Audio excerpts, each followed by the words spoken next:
Radhe friends, जय Shri Krishna. Veena Deepak Soni YouTube channel में आप सभी का स्वागत है। फ्रेंड्स, सनातन धर्म में हमारे एकादशी तिथि को भगवान श्री हरि विष्णु की आराधना के लिए अत्यंत ही पवित्र और पुण्यदायी माना गया है। तो आज की वीडियो में मैं आप सभी को परमा एकादशी व्रत की सरल पूजा विधि बताऊंगी। साथ ही परमा एकादशी व्रत कब किया जाएगा, व्रत का प्राण कैसे किया गया, संपूर्ण जानकारी आप सभी को एक ही वीडियो में मिलेगी, जो आप वीडियो को पूरा जरूर देखना। फ्रेंड्स, प्रत्येक माह में आने वाली एकादशी भक्तों की आत्मशुद्धि और भक्ति का संदेश देती है, लेकिन अधिक मास में आने वाली परमा एकादशी का अवसर आता है तब इसका महत्व और भी अधिक हमारे बढ़ जाता है।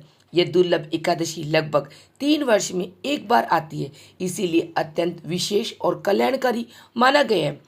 धार्मिक मान्यता के अनुसार इस दिन श्रद्धा और विधि विधान से व्रत एवं पूजा करने से मनुष्य के जीवन के समस्त पाप नष्ट हो जाता है और भगवान विष्णु की विशेष कृपा प्राप्त होती है। इस परमा एकादशी हमारी कितनी महत्वपूर्ण सर्वश्रेष्ठ है, इसके बारे में आप सबको बताती हूँ। परमा शब्द का अर्थ होता सर्व उत्तम अर्थात श्रेष्ठ। इसी कारण इसी एकादशी को सभी एकादशियों में विशेष फलदायी माना गया है। धर्म ग्रंथों के अनुसार यह व्रत दरिद्रता और पापों से मुक्ति दिलाने वाला है। पौराणिक कथाओं में वर्णन मिलता है कि धन के देवता कुबेर ने इसी व्रत के प्रभाव से भगवान शिव की कृपा प्राप्त कर देवताओं के कोषाध्यक्ष का पद पाया था। वही सत्यवादी राजा हरिश्चंद्र ने भी परमा एकादशी के पुण्य प्रभाव से अपना खोया हुआ वैभव और परिवार पुनः प्राप्त किया था। कोई व्यक्ति श्रद्धा और नियम पूर्वक इस व्रत का पालन करता है, उसे अश्वमेध यज्ञ के समान पुण्य फल प्राप्त होता है। भगवान श्री कृष्ण ने अर्जुन से कहा था कि जो भक्त इस दिन भगवान विष्णु और माता लक्ष्मी की आराधना करता है उसे मृत्यु के पश्चात वैकुंठ धाम की प्राप्ति होती है। क्योंकि अधिक मास हमें 3 साल में एक बार प्राप्त होता है, तो हमें जरूर इस व्रत की पूजा विधि विधान से करनी चाहिए। अब मैं आपको परमा एकादशी व्रत का कब रखा जाएगा और पूजा का शुभ मुहूर्त भी बताती हूँ। वैदिक पांचांग के अनुसार अधिक मास के कृष्ण पक्ष की एकादशी का तिथि का आरंभ 11 जून 2026 को प्रातः 12:57 पर होगा तथा इस तिथि का समापन उसी दिन रात्रि 10:36 पर होगा। उदय तिथि के अनुसार परमा एकादशी का व्रत 11 जून 2026 दिन गुरुवार को रखा जाए। गुरुवार को व्रत होने की वजह से यह व्रत और भी अधिक महत्वपूर्ण हो गया। तो आप सभी गुरुवार के दिन परमा एकादशी व्रत रखकर नियम पूर्वक विधि विधान से अगर एकादशी व्रत का पालन करते हो और पूजा करते हो तो आपको भगवान विष्णु और माता लक्ष्मी की कृपा प्राप्त होती है। अब मैं आपको परमा एकादशी व्रत की बहुत ही सरल पूजा विधि बताऊंगी। तो इस पावन दिन प्रातः ब्रह्म मुहूर्त में उठकर स्नान आदि से निवृत्त होकर व्रत का संकल्प लेना चाहिए। इसके बाद घर के मंदिर या पूजा स्थल को शुद्ध कर भगवान विष्णु और माता लक्ष्मी की प्रतिमा स्थापित करें। यह पूजा आप अपने मंदिर में भी कर सकते हैं या अलग से चौकी लगाकर भी कर सकते हैं। तो यहाँ पर हमने अलग से चौकी लगा ली है। चौकी के ऊपर हम पीले रंग का वस्त्र बिछा लेंगे, क्योंकि हमारे भगवान विष्णु को पीला रंग का वस्त्र अत्यधिक प्रिय। उसके बाद में हम फूलों या तिलों का आसन लगा के भगवान विष्णु माता लक्ष्मी की प्रतिमा को विराजमान करेंगे। तो यहाँ पे मैंने भगवान विष्णु की प्रतिमा को ले लिया है। तो यहाँ पे मैंने फूलों का आसन लगाकर भगवान विष्णु की प्रतिमा को विराजमान कर लिया। उसके बाद में प्रथम पूज्य गणेश जी भगवान को भी फूलों और तिलों का आसन लगा के हम विराजमान करेंगे।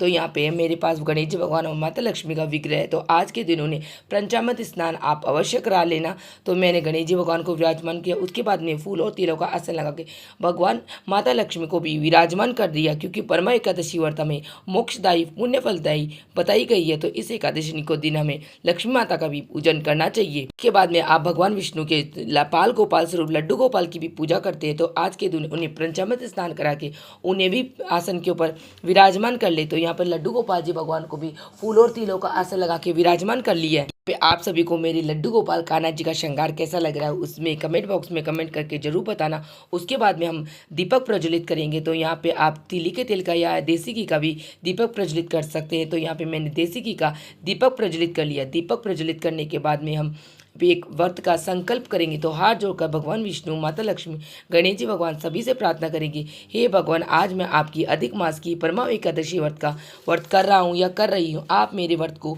निर्विघ्न होकर पूर्ण करना। इस प्रकार संकल्प करने के बाद में भाव रूप में सभी को हम स्नान कराएंगे। तो एक लोटा शुद्ध गंगा जल ले लिया और सभी को भाव रूप में स्नान कराते, क्योंकि मैंने सभी को पंचामृत स्नान तो पहले ही करा लिया था। उसके बाद में हम सभी को वस्त्र रूपी कलावा या जनेऊ समर्पित करेंगे। अगर आपके लोगों के पास पास जनेऊ है तो आप सभी को जनेऊ समर्पित करते हैं, जनेऊ नहीं है तो आप कलावा भी समर्पित कर सकते हैं। तो यहाँ पे मैंने गणेश जी भगवान को वस्त्र रूप कलावा और जनेऊ समर्पित कर दिया। अगर आप लोगों के पास पीली जनेऊ है तो आप भगवान विष्णु को पीले रंग की जनेऊ समर्पित कर सकते हैं। और उसके बाद में मैंने भगवान विष्णु को मोली रूपी कलावा समर्पित कर दिया। माता लक्ष्मी को भी मोली रूपी कलावा ही समर्पित कर दूंगी। अगर आप लोगों के पास चुनरी है तो माता लक्ष्मी को आप लोग चुनरी भी समर्पित कर सकते हैं। और लड्डू गोपाल जी भगवान का तो श्रृंगार मैंने पहले ही कर दिया है, तो यहाँ पे लड्डू गोपाल जी भगवान को भी मोली रूपी कलावा समर्पित कर दिया। उसके बाद में हम सभी को तिलक करेंगे। तो हमें हल्दी और चंदन का तिलक लगाना है, क्योंकि हमारे भगवान विष्णु को हल्दी चंदन का तिलक अत्यधिक प्रिय है। तो मैंने गणेश जी भगवान विष्णु सभी को हल्दी और चंदन का, और प्रतिमा में विराजमान सभी देवी देवताओं को मैंने हल्दी और चंदन का तिलक लगाया है। लड्डू गोपाल जी के बाद और हमें दीपक को भी तिलक कर देंगे। इस प्रकार सभी को तिलक करने के बाद माता लक्ष्मी को कुमकुम का तिलक अत्यधिक प्रिय है, तो मैंने लक्ष्मी माता गणेश जी भगवान को कुमकुम का तिलक, लक्ष्मी सभी को मैंने कुमकुम का तिलक कर दिया। उसके बाद में तिलक करने के बाद में हम तिल समर्पित करेंगे, क्योंकि एकादशी व्रत में चावलों को छूना वर्जित होता है। तो हम सभी को तिल समर्पित कर देंगे और कुछ तिल के दाने हम हमारे दीपक में भी चढ़ा देंगे। कहा जाता है कि जितने तिल तड़कते उतने हम सबके कष्ट मिटते हैं। उसके बाद में सभी को हम फूल पुष्प समर्पित करेंगे। तो यहाँ पे मैंने गणेश जी भगवान को लाल रंग का गुलाब समर्पित किया, क्योंकि गणेश जी भगवान को लाल रंग का फूल अत्यधिक प्रिय है। उसके बाद में भगवान विष्णु के उनका प्रिय फूल पीले रंग के पुष्प समर्पित किया, और माता लक्ष्मी को भी लाल रंग के पुष्प समर्पित करेंगे। इसी प्रकार सभी को फूल पुष्प समर्पित करने के बाद में इस प्रकार हम सभी को उनके प्रिय फूल पुष्प समर्पित कर देंगे। अगर आप लोगों के पास फूल पुष्प नहीं हो तो आप इस पार्ट को स्किप भी कर सकते हो। इस प्रकार सभी को पुष्प समर्पित करने के बाद में हम भोग समर्पित करेंगे। तो एकादशी व्रत पर आप सबको पता है अन्न खाना मना होता है, तो यहाँ पे मैं ड्राई फ्रूट्स का भोग लगा रही हूँ। लेकिन यहाँ पे भोग में गणेश जी भगवान विष्णु को अलग अलग रखूंगी, क्योंकि आप सबको पता है गणेश जी भगवान के तुलसी पत्र नहीं चढ़ता और भगवान विष्णु तुलसी पत्र के बिना भोग ग्रहण नहीं करते हैं। और एकादशी व्रत पर आप ऋतु फलों का भी भोग अवश्य लगाएं। तो यहाँ पे मैंने ऋतु फलों का यानी आम का भोग लगाए। इसके अलावा आपके पास जो भी भोग हो वही आप भगवान विष्णु और माता लक्ष्मी और गणेश जी भगवान को समर्पित कर सकते हैं। उसके बाद में भोग के रूप में हमने जल समर्पित कर दिया। इस प्रकार भोग समर्पित करने के बाद में हम दक्षिणा समर्पित करेंगे, क्योंकि पूजा में रही कमियों को पूर्ण करने के लिए हम दक्षिणा समर्पित करेंगे। उसके बाद में हमें एकादशी व्रत की कथा कहानी सुननी होती है। तो कथा कहानी सुनने के लिए एक लोटा शुद्ध गंगा जल लेकर अपने सीधे हाथ में थोड़े से तिल के दाने और फूल पुष्प लेके एकादशी व्रत की कथा कहानी सुनेंगे। कहानी का वीडियो आपको मेरे चैनल पे अलग से मिल जाएगा, क्योंकि अगर यहाँ पे मैं कथा कहानी सुनाऊंगी तो वीडियो अत्यधिक लंबा हो जाएगी। कहानी सुनने के बाद में फूल पुष्प हम भगवान विष्णु के चरणों में समर्पित कर देंगे और तिल के दाने जो हमारे के लोटे में डाल के इससे हम सूर्य भगवान को अर्घ दे देंगे। तो इस प्रकार हमारी कथा कहानी संपन्न हो जाएगी। उसके बाद में हमें आरती करनी होती है। तो आरती आपने जो दीपक प्रज्वलित किया इसी से भी आरती कर सकते हैं, या अलग से कपूर प्रज्वलित करके भी आरती कर सकते हैं। मैंने जो दीपक प्रज्वलित किया उसी से सर्वप्रथम गणेश जी भगवान की आरती कर लेंगे। उसके बाद में भगवान विष्णु, माता लक्ष्मी, लड्डू गोपाल सभी की बहुत ही प्रेम पूर्वक आरती कर लेंगे। आरती करने के बाद में हम हमारे सीधे हाथ में थोड़ा सा जल लेकर तो चौके के ऊपर से 2 बार घुमाकर नीचे छोड़ देंगे। इस प्रकार हम आचमन कर लेंगे। अगर हम इस प्रकार आचमन नहीं करते तो हमारी पूरी पूजा का फल इंद्र देवता ले जाते हैं, क्योंकि इंद्र देवता पे ब्रह्म हत्या का पाप चढ़ा था। तो इस प्रकार हम आचमन कर लेंगे। उसके बाद में हाथ जोड़कर पूजा में रही कमियों के लिए क्षमा याचना करेंगे। अगर भगवान आज की पूजा पाठ में कोई कमी या गलती हो गई तो मुझे माफ़ कर देना है। तो इस प्रकार क्षमा याचना करने के बाद में हमारी पूजा विधि संपन्न हो जाएगी। उसके बाद में ये चौकी हमने लगाई ये यथावत ही रहेगी। शाम के समय हम भोग प्रसाद बनाकर भगवान विष्णु, गणेश जी भगवान, माता लक्ष्मी को भोग लगाएंगे और इस प्रकार हम पूजा कर लेंगे। उसके बाद में हम दूसरे दिन व्रत का प्राण कर दें। तो अब मैं आप सबको बताती हूँ, सुबह स्नान आदि करने के बाद में भगवान को भोग लगा के हम व्रत का प्राण करते। तो व्रत का प्राण कब किया जाएगा और व्रत का प्राण का शुभ समय आप सभी को बताती हूँ। एकादशी व्रत का प्राण 12 जून 2026 को किया जाएगा। प्राण का शुभ समय है 5:23 से लेकर 8:10 तक। यह है व्रत का प्राण का सब उत्तम समय। इस समय आप परमा एकादशी व्रत का प्राण करते हो तो आपको भगवान विष्णु, माता लक्ष्मी,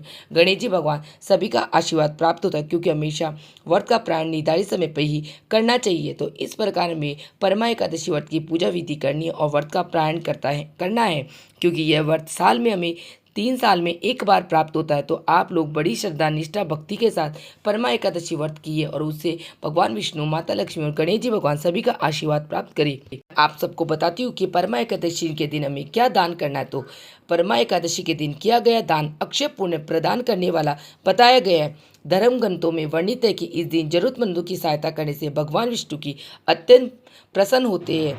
स्कंद पुराण में दान का उल्लेख करते हुए कहा गया है कि बुद्धिमान मनुष्य को अपनी ईमानदारी से अर्जित धन का एक बार ईश्वर की प्रसन्नता और जन कल्याण के कार्यों में अवश्य लगाना चाहिए। तो मैं आप सभी को बताती हूँ कि परमा एकादशी के दिन हमें क्या वस्तु दान करनी चाहिए। तो परमा एकादशी के दिन अन्न दान, जल दान, फल वितरण, धार्मिक ग्रंथों का दान तथा रोगियों एवं दिव्य गंजों की सहायता करना अत्यंत पुण्यकारी माना गया है। निस्वार्थ भाव से किया गया दान जीवन में सुख, शांति और समृद्धि लेकर आता है। एकादशी व्रत भगवान श्री हरि की कृपा प्राप्त करने का दुर्लभ और दिव्य अवसर। इस पावन अवसर पर भगवान विष्णु का स्मरण करें, जरूरतमंदों की सहायता करें, धर्म एवं मानवता के मार्ग पर आगे बढ़ने का संकल्प करें और आप विष्णु सहस्त्र ओम भगवते वासुदेवाय मंत्रों का आप जाप करें, क्योंकि यह एकादशी हमें 3 साल में एक बार प्राप्त होती है। अधिक मास में पड़ने के कारण यह एकादशी अपने आप में बहुत ही महत्वपूर्ण होती है, क्योंकि आप सबको पता है भगवान विष्णु को पुरुषोत्तम महीना अत्यधिक प्रिय है। तो और यह एकादशी इस बार गुरुवार के दिन पड़ रही है। तो मैं आप सभी को यही कहूँगी कि इस एकादशी के दिन आप निष्ठा, श्रद्धा और भक्ति के साथ पूजा करें और अब थोड़ा कुछ दान अवश्य करें। और जल का दान तो आप इस एकादशी के दिन जरूर करें। तो इस प्रकार आप पूजा भक्ति करने से भगवान विष्णु और माता लक्ष्मी की कृपा आप लोगों पर अवश्य बनी रहेगी। इसी के साथ मेरी परमा एकादशी सरल पूजा विधि संपन्न होती है। आप सबको मेरी पूजा विधि कैसी लगी मुझे कमेंट बॉक्स में कमेंट करके जरूर बताना। और मेरा वीडियो आप लोगों के लिए थोड़ा सा भी यूजफुल है तो प्लीज़ वीडियो को लाइक कर लेना, चैनल को सब्सक्राइब कर लेना। फिर मिलते हैं किसी और वीडियो में, तब तक के लिए जय श्री कृष्णा, राधे राधे।